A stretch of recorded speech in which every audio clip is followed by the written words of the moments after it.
오랜만에 임시지만 이렇게 또 오셨는데 우리 감사하다고 우리 지휘자님한테 또 박수 한번 해주십시오. 예, 늘 은혜로운 찬양 해주시는 우리 시온 찬양대 참 감사합니다. 오늘은 지난 시간에 이어서 세례 재교육 두 번째 말씀을 함께 나눠보고자 합니다. 지난주부터 우리는 명절을 지나고 나서 또 다른 새해를 맞으며 우리 세례 교육을 다시 하자라는 제목으로 세례 재교육이라는 주제 아래 말씀을 나누고 있습니다. 세례 교육이 다시 필요한 이유에 대해서 지난 시간에 이렇게 설명을 드렸습니다.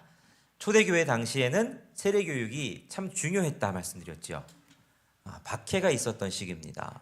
박해가 있었을 당시에 예수 믿는다는 건 목숨 걸고 믿는 겁니다. 목숨 걸고 믿어야 했기에 예수 그리스도에 대해서 신앙생활에 대해서 제대로 알아야 했고 기본이 중요했죠. 제대로 알고 제대로 믿어야 자기도 안전하고 다른 사람도 안전한 시대였습니다. 그렇기 때문에 세례 교육에 대해서 아주 열심히 힘을 썼지요. 지금은 그때처럼 외부적인 박해가 있는 때는 아니지만 제가 지난 시간 표현하기를 영적인 박해의 시대다 이렇게 표현을 했습니다. 왜냐하면 그만큼 유혹이 많기 때문입니다. 육적인 박해는 없지만 영적으로 우리의 믿음을 흔들 수 있는 수많은 가치관과 유혹, 여러 시험거리들이 많은 때입니다.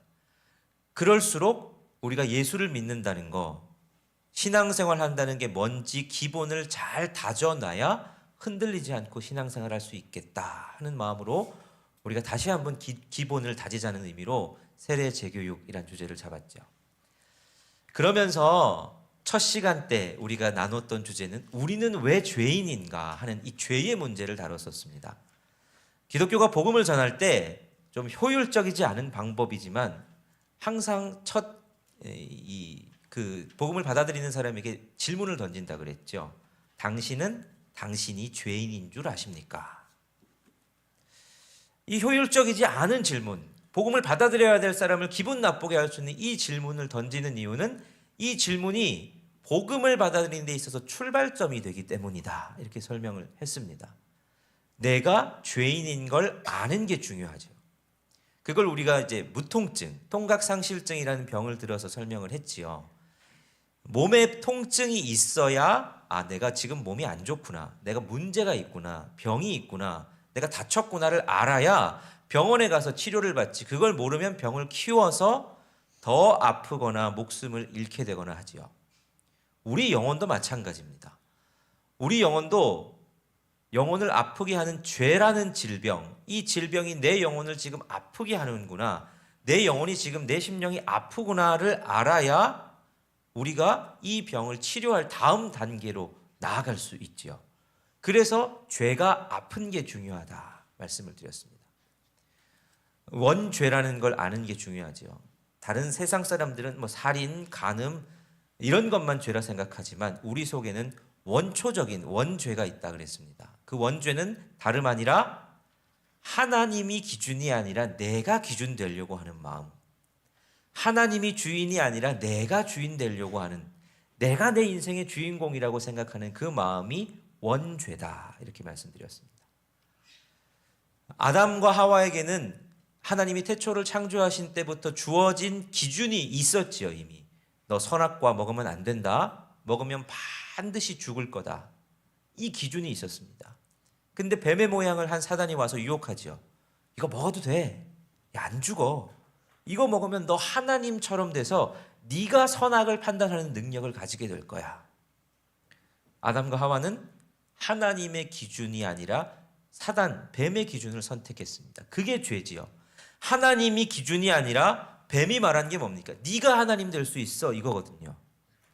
그걸 선택한 이 마음, 거기서부터 죄가 출발했습니다. 그 원죄로부터 수많은 자범죄들이 나오죠. 자범죄는 죄의 현상일 뿐입니다. 내가 분노하고 마음에 안 든다고 다른 사람을 죽이고, 내가 원한다고 다른 사람의 것을 빼앗고 도둑질하고, 내게 허락되지 않은 것을 탐하는 모든 게 다 죄지요. 자, 우리 이 죄의 문제를 알고 내가 죄인인 것을 인식하고 아파야 된다. 이게 지난 시간에 말씀의 내용이었습니다.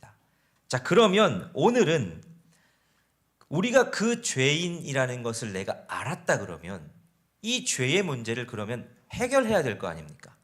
어떻게 하면 이 죄의 문제를 해결할 수 있을까 하는 게 오늘의 말씀의 주제입니다. 설교를 준비하다 보니 1부 때도 설교를 하다 보니 이게 다소 좀 강의처럼 됩니다. 그래도 잘 이해하시고 좀 따라오시면 좋겠습니다. 여러분, 우리가 복음을 이해하고 설명할 때 이 전제를 먼저 이해하는 게 필요합니다. 죄인이라는 것을 내가 실제적으로 인식하는 게 필요하지요.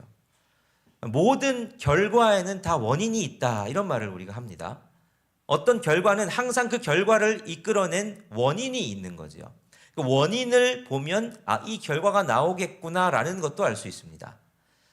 그림을 한번 보여주시죠. 자, 저게 무슨 그림입니까?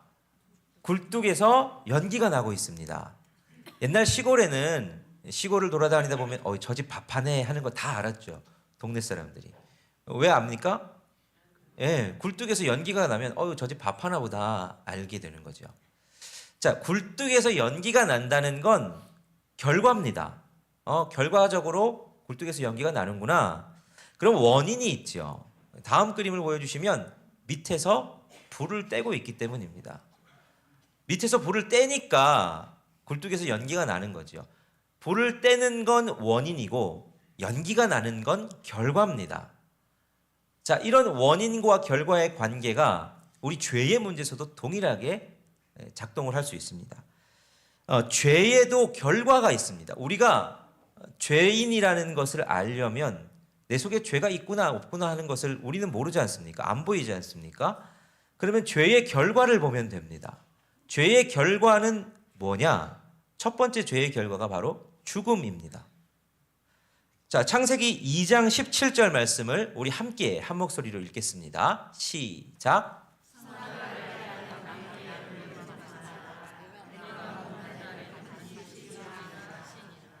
자, 하나님께서 인간에게 기준을 정해 주셨습니다.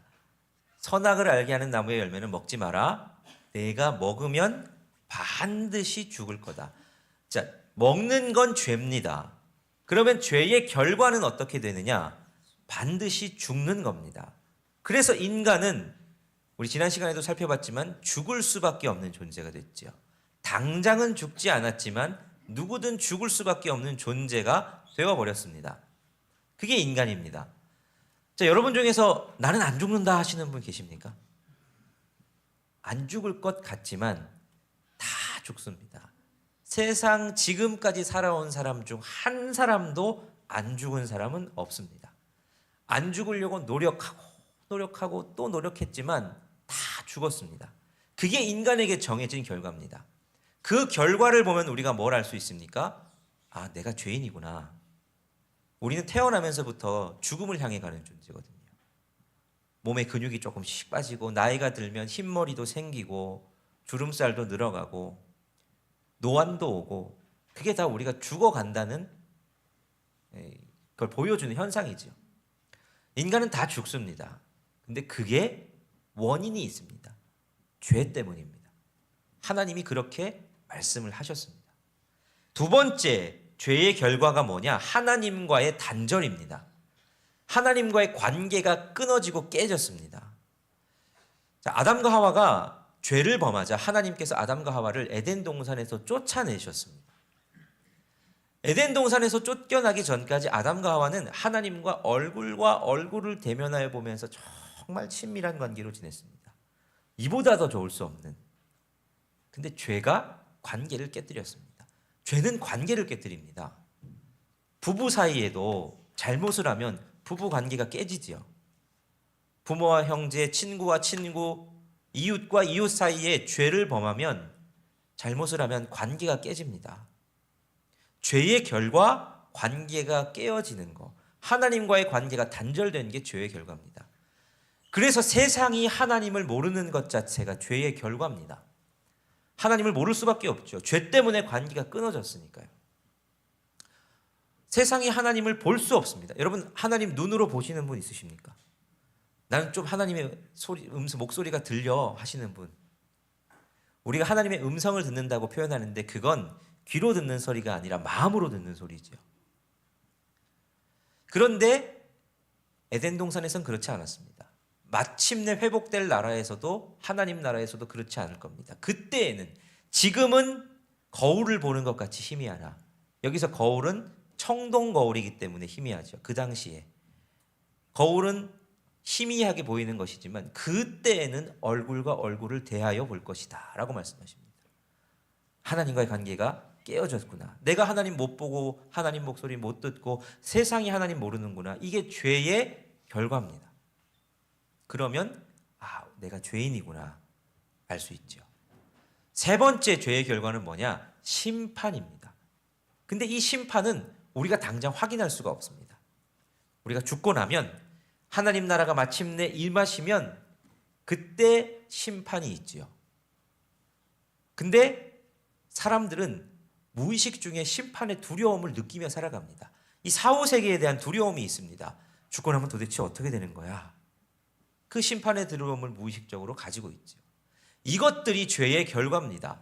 그러니까 죄의 결과, 사람은 다 죽는다. 하나님과의 관계가 깨어져 있다. 심판이 있겠구나. 이걸 보면 내가 죄인이구나 하는 걸 알 수 있죠. 자, 그러면 이 결과들을 통해서 우리가 죄인인 줄을 다시 한번 확실히 알았다면 이제 어떻게 해야 됩니까? 이 죄의 문제를 어떻게 해결해야 됩니까? 방법은 단순합니다. 죄는 죄의 값을 치르면 됩니다.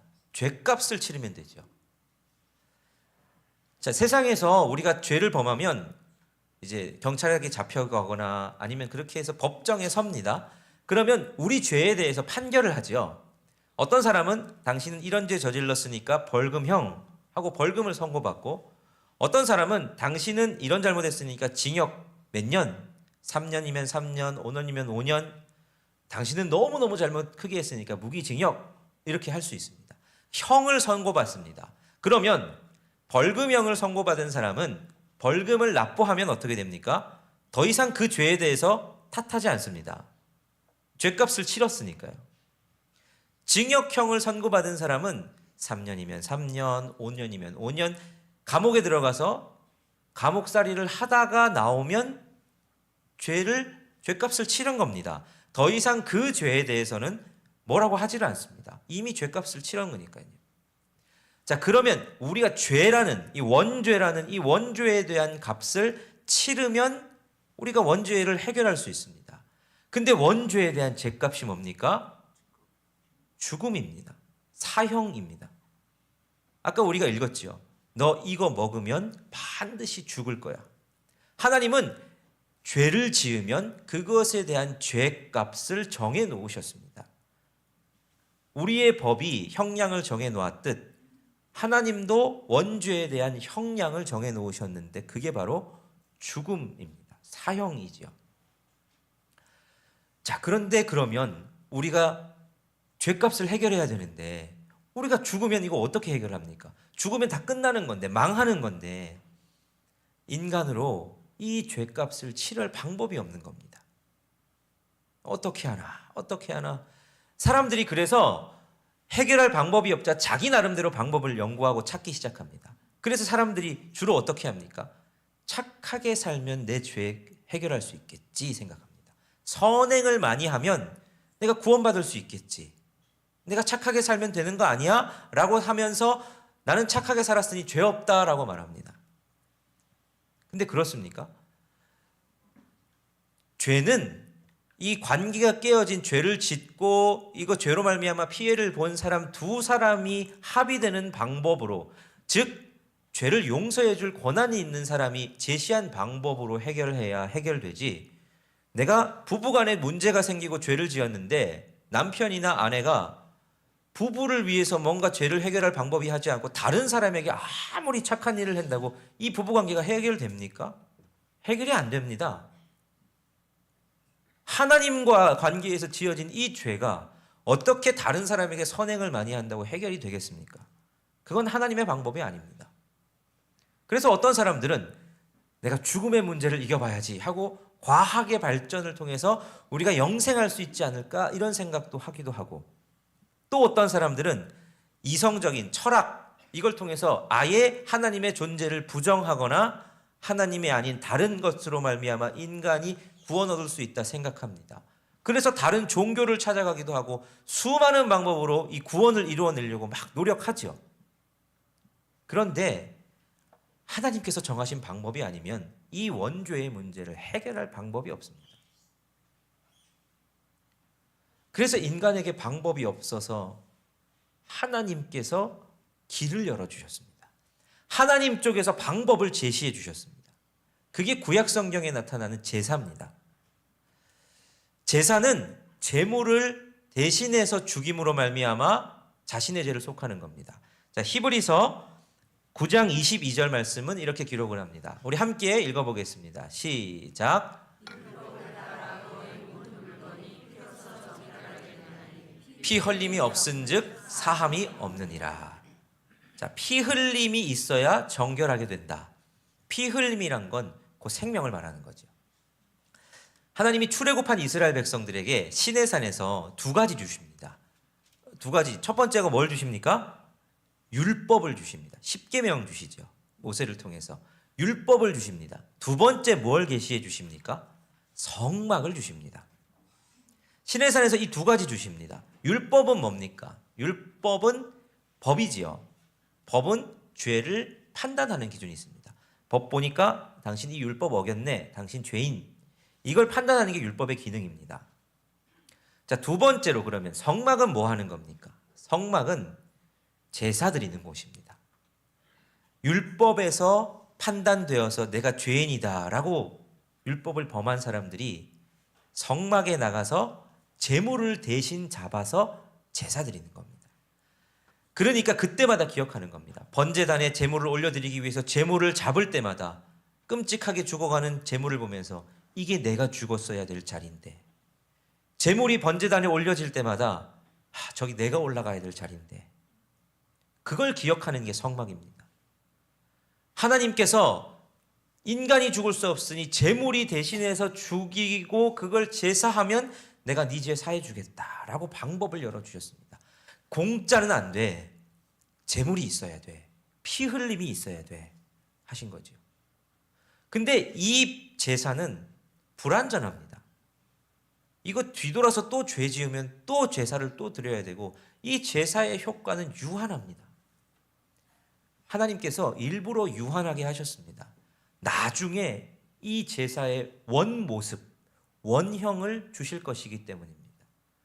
그래서 신약에서 이 제사의 원형, 완전한 죄를 사할 수 있는 방법을 주셨는데, 그게 무엇이냐면 자신의 하나밖에 없는 독생자인 예수 그리스도, 아무런 죄도 없으신 그분을 이 땅에 보내셔서 예수님의 죄 때문이 아니라 우리의 죄를 사하기 위해서 십자가에 달려서 죄값을 다 치르고 죽게 하신 겁니다. 그리고 죽음을 이기시고 부활하게 하신 것, 하나님께서 주신 방법이 그겁니다. 너 이 사실을 믿기만 하면 구원 얻을 수 있어. 네 힘으로는 구원 얻을 방법이 없지만 내가 다 해놨어. 예수 그리스도의 십자가와 부활이 네 죄를 사했다는 그거 믿기만 하면 너는 구원 얻을 수 있고 너는 죄 사함 받을 수 있어. 이걸 우리 신학적인 용어로 속죄 또는 구원이라고 합니다. 그걸 말씀해 주는 본문이 오늘 본문인 로마서 8장 1절 2절 말씀입니다. 우리 다시 한번 본문 말씀을 같이 읽어보겠습니다. 시작. 그러므로 이제 그리스도 예수 안에 있는 자에게는 결코 정죄함이 없나니 이는 그리스도 예수 안에 있는 생명의 성령의 법이 죄와 사망의 법에서 너를 해방하였음이라. 자, 그리스도 예수 안에 있는 자에게는 결코 정죄함이 없답니다. 정죄는 너 죄 있다, 너 몇 년형 땅땅땅, 이게 정죄입니다. 그리스도 예수 안에 있으면 누구도 이제는 너 죄 있잖아 라고 할 수 없다는 겁니다. 왜냐? 이미 죄값을 예수 그리스도께서 다 치르셨기 때문이죠. 이미 죄값을 치렀기 때문에 누구도 이제 너한테 죄인이라고 못한다 라고 말씀하십니다. 왜냐하면 그리스도 예수 안에 있는 생명의 성령의 법이 죄와 사망의 법, 너 죄인이야, 너 죄져였으니까 죽어야 돼 하는 이 법에서 해방했다고 주님은 말씀하십니다. 그래서 죄를 이길 수 있는 방법, 죄로 말미암아 죽을 수밖에 없는 우리가 그 죽음을 피할 수 있는 방법은 예수 그리스도의 십자가와 부활을 믿는 방법밖에는 없습니다. 로마서 5장 10절은 또 이렇게 말씀하십니다. 우리 같이 읽겠습니다. 시작. 곧 우리가 원수 되었을 때에 그의 아들의 죽으심으로 말미암아 하나님과 화목하게 되었은즉 화목하게 된 자로서는 더욱 그의 살아나심으로 말미암아 구원을 받을 것이니라. 아멘. 우리가 하나님과 관계가 끊어졌습니다. 하나님과 관계가 단절되었는데 그 단절됨을 회복할 수 있는 방법이 있다고 말씀하시죠. 그의 아들의 죽으심으로 말미암아 하나님과 화목하게 되었다. 이렇게 말씀하십니다. 그의 죽으심으로 말미암아 우리가 죽음을 이길 수 있는, 그리고 그의 죽으심으로 말미암아 우리가 하나님과 화목하게 될 수 있었습니다. 그의 죽으심으로 말미암아 우리가 사망에서 생명으로 옮겨졌습니다. 이게 죄를 이길 수 있는 유일한 방법입니다. 근데 문제는 뭐냐? 이게 너무 현실성이 없는 겁니다. 사람들이 보기에 내가 뭔가 아무것도 안 했는데 이렇게 하면 죄가 사해진다고, 그냥 이걸 믿으면 죄가 사해진다고, 이게 잘 안 믿기는 겁니다. 그래서 사람들이 자기의 노력을 해봅니다. 여기도 기웃, 저기도 기웃. 그래서 선행, 과학, 철학, 수많은 다른 종교들의 기웃거립니다. 자기 상식에 납득되는 방법을 찾습니다. 그런데 구원의 문제는 자기 상식으로 되는 문제가 아니라 하나님께서 열어주신 유일한 한 길, 그 길에 따라 달려 있습니다. 예수님께서도 분명히 요한복음 14장 6절에 이렇게 말씀하시죠. 예수께서 이르시되 내가 곧 길이요 진리요 생명이니 나로 말미암지 않고는 아버지께로 올 자가 없느니라. 예수님 분명히 말씀하십니다. 나밖에 없다. 하나님께서 주신 길이 나밖에 없다. 다른 길이 있으면 다른 길도 말씀하셨을 겁니다. 근데 예수 그리스도가 아니면 다른 길이 없다고, 주님께서 주신 유일한 길이라고, 우리의 영혼의 죄의 문제를 해결할 유일한 길이라고 말씀하십니다. 사도행전 4장 12절도 이렇게 말씀하시죠. 다른 이로서는 구원을 받을 수 없나니 천하 사람 중에 구원을 받을 만한 다른 이름을 우리에게 주신 일이 없음이라 하였더라. 다른 이름을 주신 일이 없답니다. 다른 방법이 없다고 성경이 우리에게 말씀해 주고 계십니다. 나를 위해서, 내 죄값을 위해서 피 흘림이 있어야 되는 그 자리에 나를 대신해 예수님이 달리셨습니다. 그리고 그분이 우리의 죄를 다 담당하셨습니다. 우리가 죽어야 될 끔찍한 죽음을 그분이 다 경험하시고 그분이 다 해놓으셨다고 말씀하십니다. 그리고 우리는 그 십자가와 부활을 믿기만 하면 된다 말씀하십니다. 이걸 우리는 복음이라고 그럽니다. 복된 소식이죠. 우리에게 죄 문제를 해결할 수 있는 길이 열렸습니다. 영화 루터를 보면, 그 루터 영화에서 잘 그려놨는데요, 루터가 죄 때문에, 죄의 문제 때문에 참 힘겨워하는 모습을 보입니다. 이 죄를 도대체 어떻게 해결해야 되나? 그래서 그 당시 카톨릭에서 말하던 면죄부 뭐 이런 거 아닌 것 같은데, 열심히 고행 이런 거 아닌 것 같은데, 루터가 다 해봅니다. 고해성사에 가서 신부님한테 해결되지 않는 죄 문제 때문에 막 어마어마하게 토해 놓습니다. 그리고 자기가 혼자 들어갈 수 있는 조그마한 기도방에 들어가서 막 진짜 떼굴떼굴 구르며 벽을 치고 구르면서 죄 문제 때문에 막 아파합니다.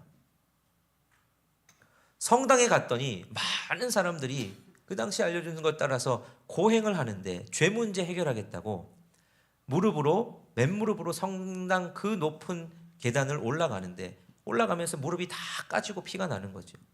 그걸 통해서 구원 얻어보겠다고 하는 사람들을 봅니다. 어떤 사람들은 더 심하게 하기 위해서 혀로 그 성당의 계단들을 핥으면서 올라갑니다. 혀가 다 터지는 거죠.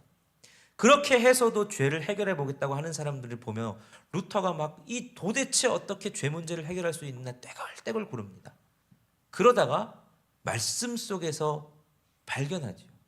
오직 의인은 믿음으로 말미암아 살리라. 그걸 깨닫고 자유와 해방을 누립니다. 죄 문제를 해결할 수 있는 길이 여기 있었구나. 여러분, 죄 문제가 어떻게 해결될 수 있습니까? 사람들이 납득할 만한 방법으로 해결될 수 있습니까? 그렇지 않습니다. 하나님께서 죄 문제를 해결하기 위해서 열어주신 방법은 하나밖에 없습니다. 예수 그리스도께서 나를 대신해서 달리신 십자가와 내 죽음을 이기시고 부활하신 그 부활을 믿음으로 받아들이면 우리는 죄의 문제가 해결됩니다. 오늘 이것이 믿어지고 받아들여질 수 있는 은혜가 있으시기를 간절히 바랍니다.